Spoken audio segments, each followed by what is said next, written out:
மேலே காற்றை கொண்டு போய் நிறுத்தி கவனம் முழுவதும் ஆகாயம் என்று சொல்லக்கூடிய வெளிப்பகுதியை நிறுத்தி தொடர்ந்து பார்க்கிறார். பார்க்க பார்க்க ஒன்றும் புலப்படவே இல்லை.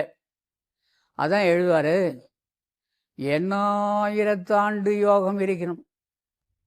அந்த நினைவில் நின்றுக்கிட்டே உட்காந்துட்டு இருந்தானா 8000 வருஷம் உட்காந்துருப்பான். தேகத்துக்கு சிதைவு இருக்காது, ஆனால் அழிவு உண்டு. எப்போ அழிவில்லை? அந்த ஒளியோடு இந்த உடல் கலந்தால்தான் அழிவில்லை. அப்படி எப்போ கலக்கும்? 8000 யோகம் இருக்கணும், கண்ணார் அமுதனை கண்டறிவார் இல்லை. உள்நாடி உள்ளே ஒளியுறத்தான் நோக்கில் கண்ணாடி போல கலந்து நின்றானே. இந்த உடம்பு கண்ணாடி முன்னாடி நிற்கிற உருவம் என்ன பண்ணும்? கண்ணாடியில் இருக்கிற உருவத்தை ஏதாவது பண்ண முடியுமா? பண்ண முடியாது. இந்த உருவம் அப்படி ஆயிடும். அதுதான் அரு உருவம். கத்தி கொண்டு வீசினால் கத்தி நழுவும். அகத்தியர் அந்தரங்க தீட்சா விதின்னு ஒரு நூல்.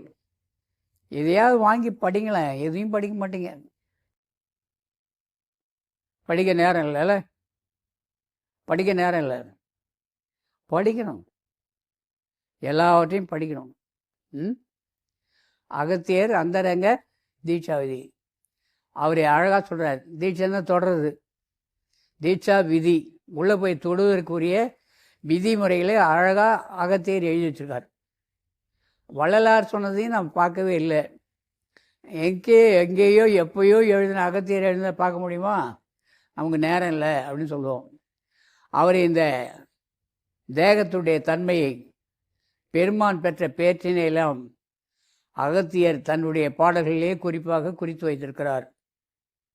இந்த தேகம் நீங்கள் தியானம் பண்ண பண்ண கற்பூர தேகமாகுன்றார். கற்பூரம் மனம் வீசுன்றார். நிழல் போல உன்னுடைய உருவம் மாறிடும்ன்றார். அடுத்து தகவம் பண்ண பண்ண நிழல் சாயை அற்றுப்போகுன்றார். நிழல் சாயை அற்றுப்போகும். வள்ளல் பெருமான் நடந்தாருன்னா நிழல் கிடையாது. அணுக்க தொண்டருடைய குறிப்பு சொல்லுது. எல்லாருடைய நிழலும் கீழே விழுமா, வள்ளலாருடைய நிழல் கீழே விழாதான். அதெல்லாம் என்ன? தியானம் தான்.